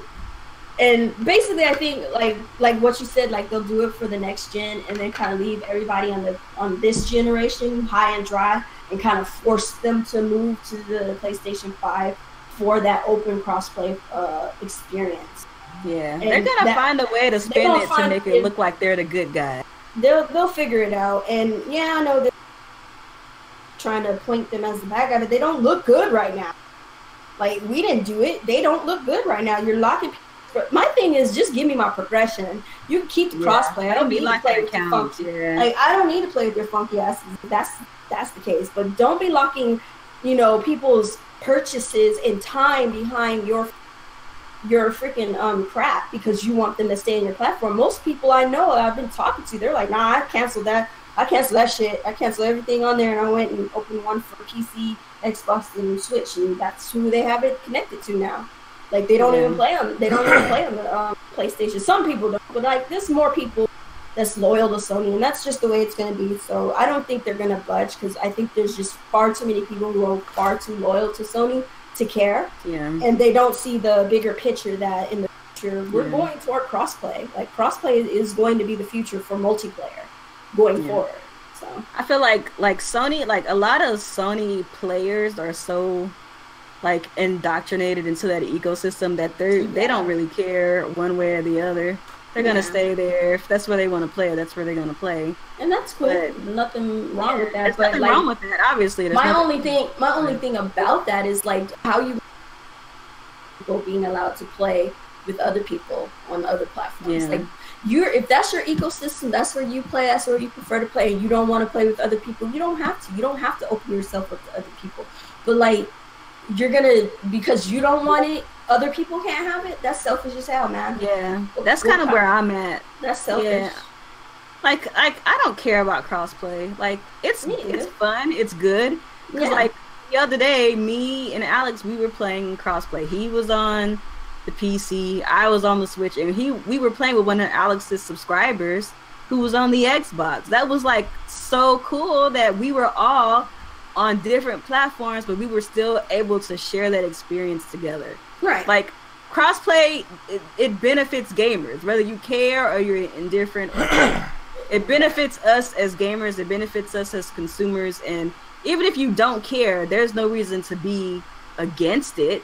You know, right. Like, I just don't see how so many people are just so against it. And it's really good for people who just can't afford to be buying all these different platforms for one or two different types of games or whatever. Like, if they have their preferred platform, they don't have money to buy those other games, play that game on that platform, they can just stay on their, in their ecosystem, hook up with you on yours, and everybody have a great day. And if you hate Xbox and you're a Sony dude or a Nintendo person who hates the Xbox guys, it's whatever. And you will never know if you're playing with them or not. And even if you are, you stay silent in your headphones or whatever. It's whatever. It's not really hurting anybody. I'll go a step further. I'll go a step further.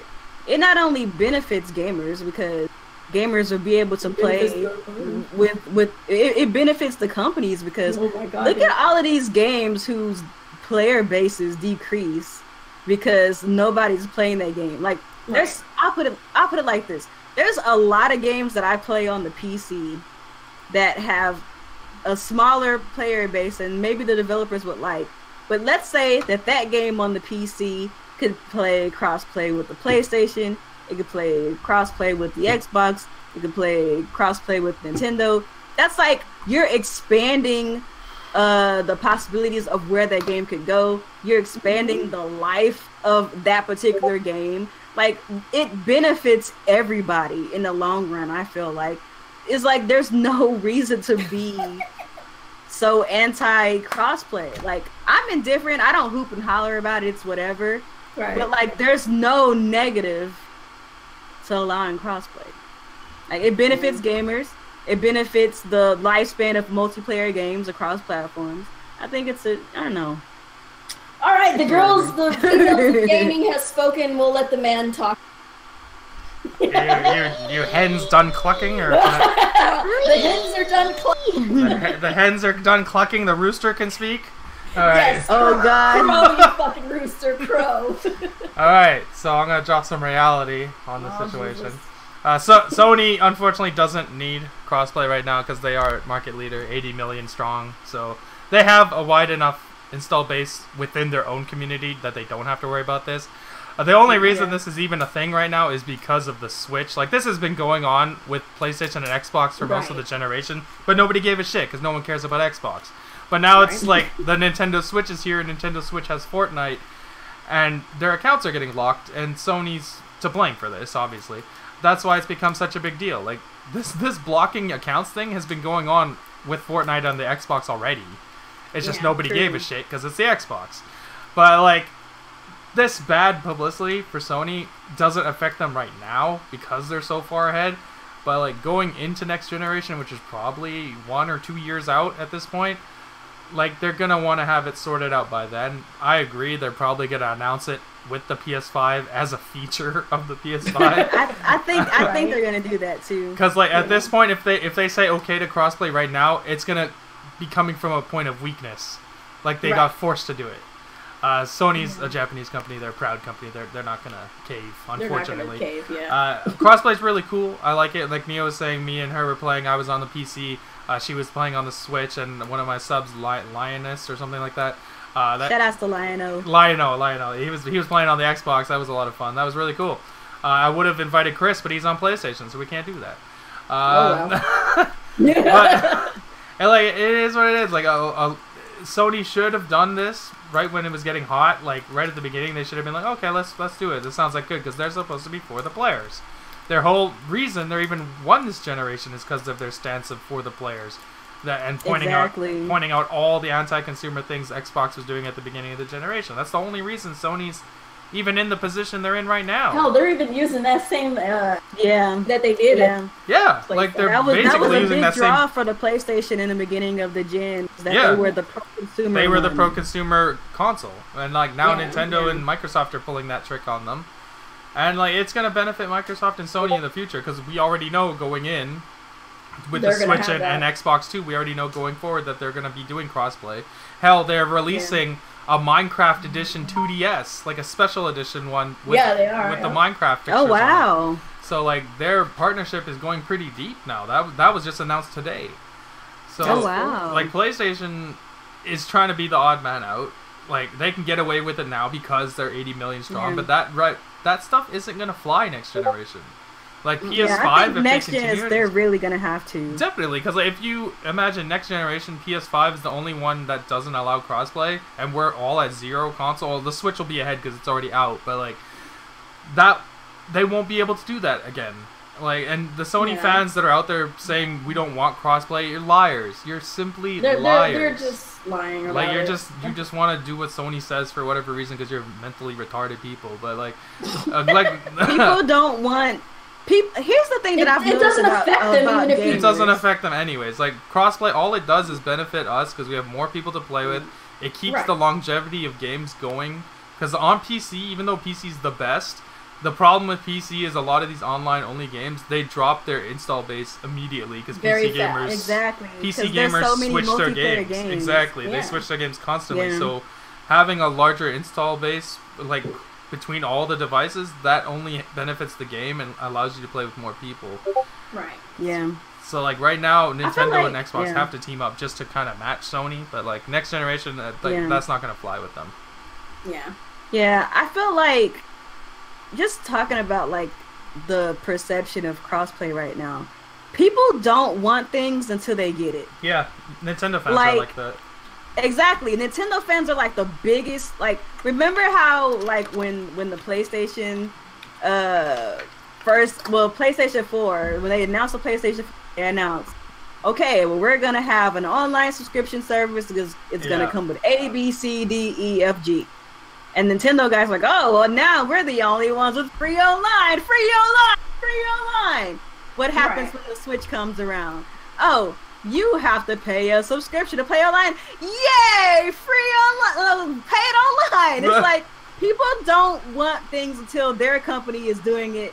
People don't care about things unless their company's doing it. Yeah. Because I guarantee you, when the PlayStation 5 has crossplay, then PlayStation is going to be like, oh my god, yay! All those fanboys. Nobody right wants now, things until their just so preference you has know, right now, I'm making timestamps on everybody who's been screeching about we don't need crossplay because blah, blah, blah. Because when they do get it for next gen, I'm going to be posting that on my freaking timeline on Twitter. Be like, so about that crossplay you did not want. What happened? Okay, Kuuppon, calm down. What happened? what happened was, but what happened? It's neither here or there, but it's essentially, that's essentially what's going to happen. They're gonna bring it next year. Make it as a feature that, you know, pretend like it's something new, and everybody else, you know, and they're going to jump on it, and it is what it is. So we have to wait until next gen to get crossplay from PlayStation, but for the most part, don't make anything on PlayStation crossplay because they're going to lock your shit. They're going to lock it, yeah. I want to add another point to what Alex said earlier, how nobody cared about the crossplay thing until Nintendo came to the party because nobody cares about Xbox. Right. That's a very hilarious statement. Send all of your hate mail to Alex Prime, BT Dubs. But a lot of what people forget too is that there's way more. A lot of people don't like to believe this because a lot of people like to believe that Nintendo is just like this weird kid in the corner, and sometimes they are. But there's a lot more crossover between PlayStation guys and Nintendo guys that people like to admit. Yeah. I made this comment in Team Red the other day. Like, Alex posted something about Nintendo and Sony or something like that, and I made the point of, ever since Nintendo and Sony made that deal that didn't work out, PlayStation had become basically, you know, like how Link has Dark Link and Ocarina of Time? Yeah. Like, Nintendo is Link, Sony is Dark Link, and as a result, they've always been parallels of one another. And Xbox is Tingle. And because and because of this, PlayStation guys and Nintendo guys, we like the same stuff. Whether you believe it or not, whether you believe it or not, we like the same stuff. Nintendo guys, PlayStation guys, we like color, we like anime stuff, we like single player games. We like the same stuff. Only difference is the platform that you like to cheerlead for. That's literally the difference. So when people were trying to get on Fortnite, who had previously been playing Fortnite on the PlayStation and Nintendo Switch, those are the same they were upset because these are the same people that also play on PlayStation. Right. Nobody cared about Fortnite on Xbox because here's the thing, people because most of the PlayStation guys had a Switch and they didn't really a lot of prefer to play on PlayStation. A lot of PlayStation guys have a Switch. Xbox dudes don't care about Fortnite because of the aesthetics. They have PUBG. Right. Yeah. Right. So when you're talking about PlayStation and Nintendo guys, we like stuff that look like Fortnite. Right. So there's more bleed over, and people who play on PlayStation and people who play on Nintendo want to play together. Because whether we want to accept it or not, PlayStation guys and Nintendo guys, we're siblings. Two sides of one coin. We're siblings. Two sides of one coin. Simple. I'm just a redheaded stepchild, but we still siblings. We still love each other. We have like a love-hate thing because we cross over. We always have crossover. The redheaded stepchild gets. But you know what I'm saying, right? Like we essentially come from the same. We essentially come from the same house. Put it like this: the easiest way to do it is grew up on Nintendo, migrated to PlayStation. They still have some kind of love for Nintendo at some point, whether they admit to it or not. But they're always looking at Nintendo for something that brings them back. And if it's the Switch, they're back on it. And most of them probably went back for Fortnite, and they were like, "Whoa, what just happened? I can't play with my account on Fortnite." Exactly. Yes. So it's whatever, but I mean, we should get to so questions. That's the reason why a lot of these guys are upset, because a lot of PlayStation guys are Nintendo fans and a lot of like PlayStation. Nobody like, if you are a hardcore Nintendo person, you probably don't really care that much about Xbox. If you're a hardcore PlayStation guy, you probably really don't care that much about Xbox. You probably like it for Halo and stuff like that. Yeah, exactly. But PlayStation and Nintendo dudes, they cross over so often. We like a lot of the same stuff. We want to rock together. So that's what it is. Behind the scenes, we doing it. A lot of y'all try to sneak behind the curtains. Ain't nothing going on over here. I'm a PlayStation fan trying to play on the Nintendo Switch. Leave me alone. I don't even think it's like that though. I think that the people who are not like the PlayStation, like the non-fanboy types, they like Nintendo. They like Nintendo, but the fanboys, they're gonna sit up there and scream the loudest that they don't care, but they still do like Nintendo. It's just they like have Nintendo to put up a front too. But it is what it is. We'll see what happens, but I think it's gonna be a next gen. Exactly. The Glory Cross. I'll say this and I'll let you finish this. I'm sorry. Go ahead. Yeah, I know you're trying to moderate. This is the perfect analogy. The Glory Cross says, Sony is Scar, Nintendo's Mufasa. They're brothers. They come from the same house. The crossover they almost had like a connection. But Nintendo decided, I'm not on trip. I'm not on that level. Nintendo was like, nah, you're not owning our stuff. Let's bounce. I'm still honor curious. This contract. Even to this day, I'm still curious to see what would have happened had they have had they linked up, but we'll never know. Nintendo wouldn't own their own characters for one. Yeah. That's for one. Yeah, Nintendo would not be the owner of those characters. That's why they backed out. That's why it didn't happen. Yeah. Yep. All right. Questions. Let's see what we got here. So from Yesik, which July game is your most anticipated Switch game? What are some games coming out? July game. Yeah, Captain Toad. Captain Toad. Yep. Oh yeah, Captain Toad is put out in a couple weeks. That's gonna come out on the 13th, actually. Oh yeah. Yes. I have to get that. I need to get that. Captain July Toad 16th, so everyone. 16th? You're interested. 16th of this month. Captain Toad is so good. You can throw shit my way. But I need to get Captain Toad. Let's see. Captain Toad.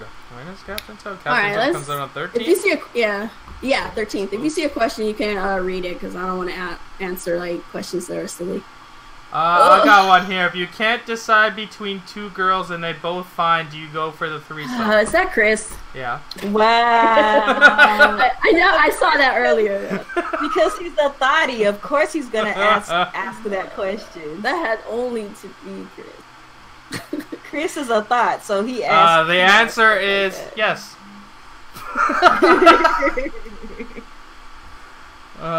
Do you think Nintendo and Microsoft do another Better Together trailer for Fortnite and Paladins to piss off the Sony fan base?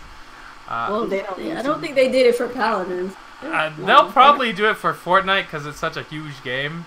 Yeah. But they would have to get Epic on board for that, I would assume. Yeah. Because I don't know if Epic the would reason want why to... Xbox... Yeah. Yeah, I don't know if Epic would want to piss off PlayStation. Yeah, that's what I'm saying. Like, the only reason why Xbox and they did with Minecraft is Minecraft is yeah, they own it, so it doesn't matter. They own it. So a third party is not. I don't think Epic would jump on. I don't think they would do that. I don't think they would. They don't want to piss off Sony at this point, considering. But yeah, we'll see. Let's see. What are your thoughts on Nintendo's new games as service model of releasing games bare bones at launch and slowly doing out new content over time? I do not like it. Wait, what? I do not like it. Oh, I didn't hear the question. I do not like it. It says, what are your thoughts on Nintendo's new games as service model of releasing games bare bones at launch and then slowly pushing them out? It's obviously successful. Otherwise, they wouldn't keep doing it. People like it. Yeah, I still don't like it though. Like I get why they're doing it for something like Mario Tennis, because like we know there's 4 more characters on the way, and I feel like there's enough characters right now so that they can space it out. So I don't mind it too much. With Splatoon, I didn't like it because it was so bare bones. It was so very bare bones. Splatoon 2 did much better than the first one. Splatoon 2 did a way better job at it. I think Kirby did a decent job too because they added a few characters later on. Same with Mario Tennis. ARMS, I didn't really play ARMS that much. So I don't really know how ARMS did it very poorly. ARMS they kind of did what Splatoon did. The first they were very slow. But like it's a smart way to keep people playing your game, as opposed to making loot boxes and nonsense. Yeah, so, I do like it's the smart, alternative. But I like the alternative. I would just say this: they do need to work on bringing out the content. Yeah, they need to make sure the base content is worth the purchase. Yeah, first of all, exactly, and then they need to make sure. And then they need to make sure that the content they bring out is on a regular. Is not so spaced out that people are already moved on to another game. Exactly, it just depends how they do it. Like Mario Tennis, I think they're doing it pretty good so far. Yeah, Mario Tennis is a good one. I think Mario Odyssey. Mario Odyssey, they did a great job with that one too. They keep bringing out the costumes and stuff. All they need is to bring over more kingdoms.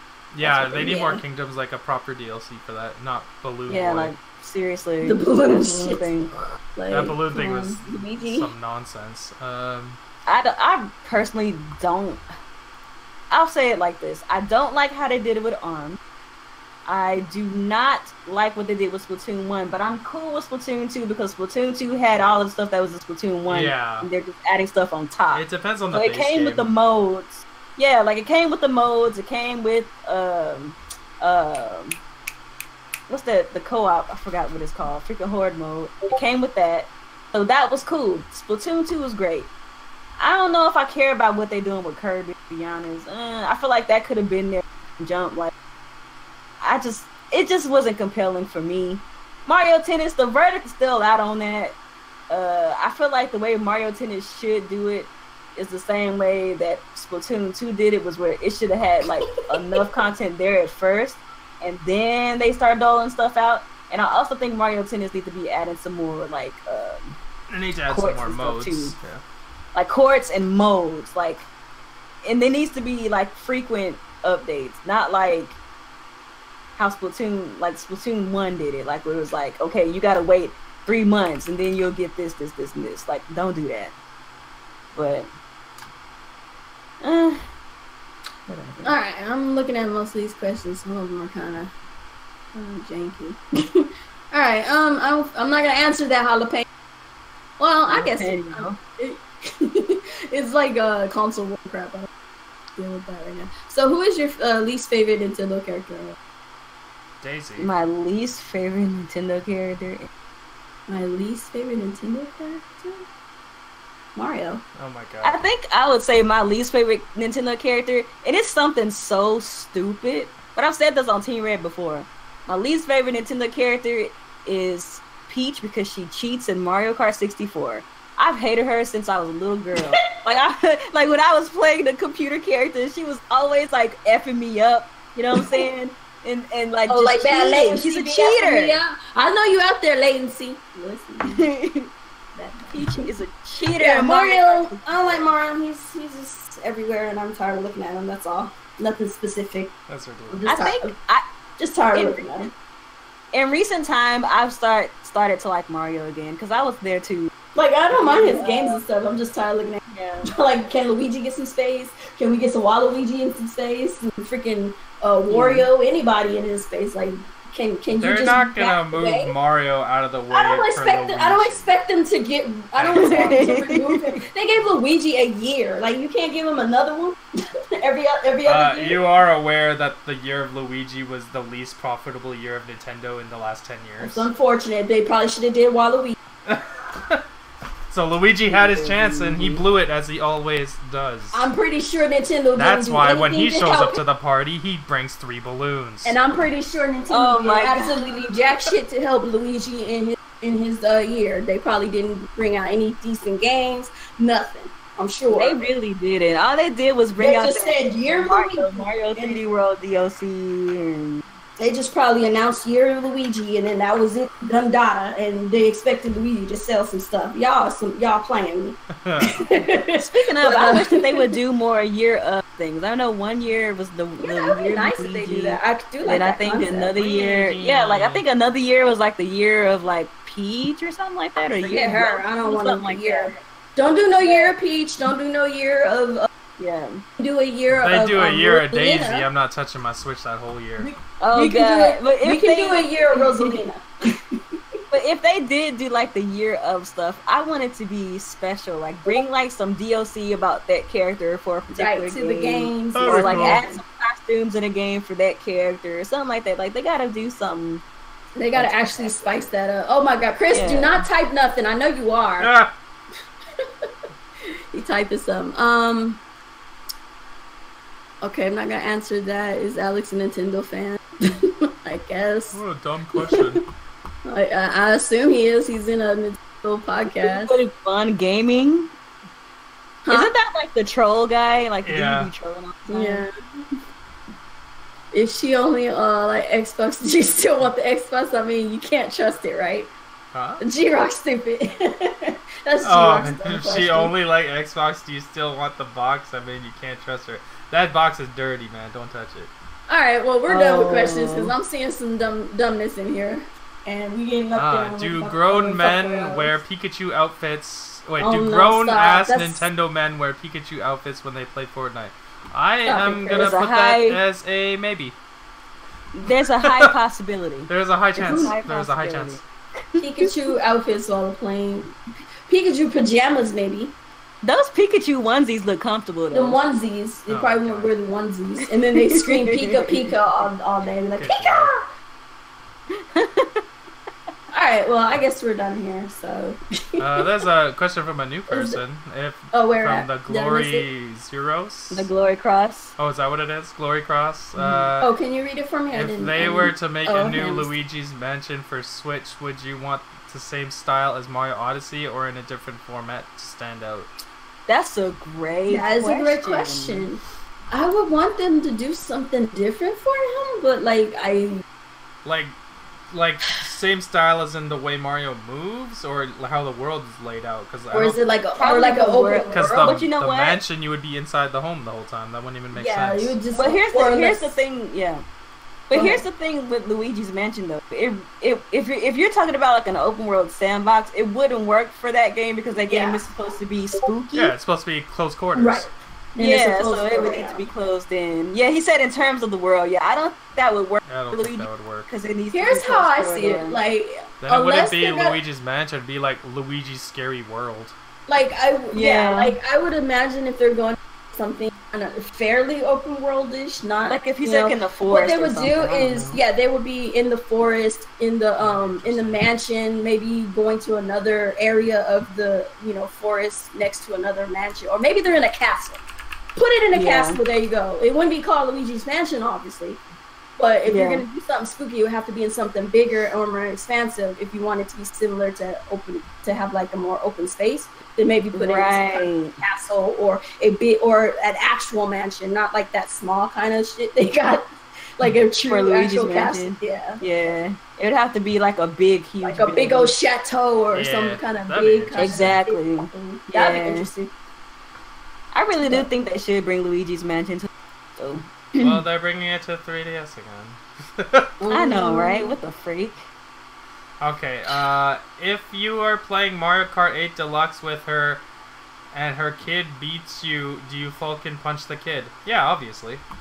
Chris, I'm gonna need just jalapeno. No, I don't. I'm just calling him jalapeno now. That's his name. Jalapeno. You don't get to be called Jaylene or Pipes. I'm gonna see what he types real quick. Jalapeno Pipes. I'm gonna see if he types some jalapeno. I think you gotta stop typing. Okay, so you're not typing no more? It doesn't look like it. Okay, I guess we're done then. We're done here. You ain't got nothing to say.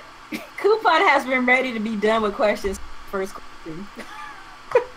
Not really. I'm just trying to make sure. I just don't like asking stupid. I just don't like answering dumb questions. Like when people just ask random trollish questions. Those are the best questions, though. I'm just like, oh, I can't. Okay, they're typing. Havoc's typing. Hold on. I'm gonna let Havoc say what he got to say. He's probably gonna say some dumb shit like Wolfenstein on the Switch. Isn't that aren't those the fun ones? You just said. There's fun questions and there's dumb questions. This is true. After Havoc types, that's it. Chris, stop typing. Chris has the best questions. No, he's not. They're retarded. I'm deleting his question. As soon as it pops up, I'm deleting Chris. Oh, we missed one of his real questions. If Retro Studios goes down, who do you want to save them? Microsoft will probably buy them up if that happens. No, stop, no. No, they don't need any more studios from Nintendo. No, because they'll just give us another one. If they get Nintendo loses the studio, then Microsoft's gonna pick them up. And then they're gonna start making Kinect games. Yeah, well, it's better than canceling games. Well, ain't nobody making Kinect games now. Ain't nobody got. That's true. That's also true. I don't know where those. They're gonna be making. Y'all taking too long. We done. Yeah, we're done. I need to go. So y'all taking forever. Y'all took too long. I was gonna answer the last question, but you took too long, Havoc. So anyway, we're gonna end it here. I'm gonna go ahead and hand the floor to Nia. Go ahead and. Oh wait, actually, no women in game. We're gonna give it to Alex. You go first. Oh, say what you gotta say. A man out front. This is how it's supposed to be. All right, what's going on, everyone? Alex Prime here, and this is another week of Team Red Talks Nintendo. Some interesting stuff going on in the world of Nintendo. Sony's acting wild, Microsoft's trying to be best friends, and Nintendo just gave us Mario Tennis Aces, so it's been a pretty good week. And Captain Toad is 2 weeks away, and that's exciting. Jesus, please. Anyway, go ahead. Go ahead, Nia. Nah, you took too long, homie. You done. Go ahead and do your outro. Y'all are so funny. Alright, so it's your girl Nia the Video Gamer. Of course, if you would like to follow me on the video Twitch, on Twitter, on YouTube as well as Facebook. So tonight was a good show, man. Thank you guys so much for coming to watch the show. For those of you guys who are watching this live, for those of you guys who are watching this archive, we appreciate you watching it when it was all said and done as well. You guys have a good night. If I look tired, it's because I am. She is tired. And yeah, you can find me at Kuuppon Struggles now on YouTube and Kuuppon on YouTube, on Facebook, as well as Twitch and Twitter. Everything's Kuuppon and Kuuppon Struggles. Soon everything is going to be Kuuppon Struggles, and just one of them will Kuuppon, which will probably Twitter. So anyway, but yeah, I'll probably do streaming sometime later this week. Tomorrow I am not going to be anywhere on the, but like probably perusing, because you know tomorrow's 4th of July and I'm just gonna with the fam. So, oh wait, there it is. I was gonna answer Chris's question real quick. So do you want a real chick like Zelda, or do you want a chick with a mouth like Kirby? That's a tough decision, because a mouth like Kirby can handle any situation. But a real chick like Zelda, I don't know, man. I think I have to go with Zelda, because Kirby seems like she might cheat on you more often. But Kirby also could like literally suck the life out of you. She could suck the life force out of you. Soul. You'll be like a withered corpse after Kirby's done with you. And this is what we deal with. This is what we deal with, y'all. Team Red. Hey, those are the real questions, all right? These are real questions. This is what you guys come here. Team Red. We ain't got time to be fanboys here. We got the. Oh, by the way, Jalapeno, your band. Oh, also, I changed my Twitter name, so follow it at AlexPrime_86. So follow me on Twitter and join our Discord. Those of you guys who are join our Discord. We be talking. Join the Discord. Mad trash. It is awesome. It is greatness. Oh my God, they're still talking about this goddamn pineapple pizza. They still talk about pineapple pizza, by the way. We out of here. Peace out. Stay up.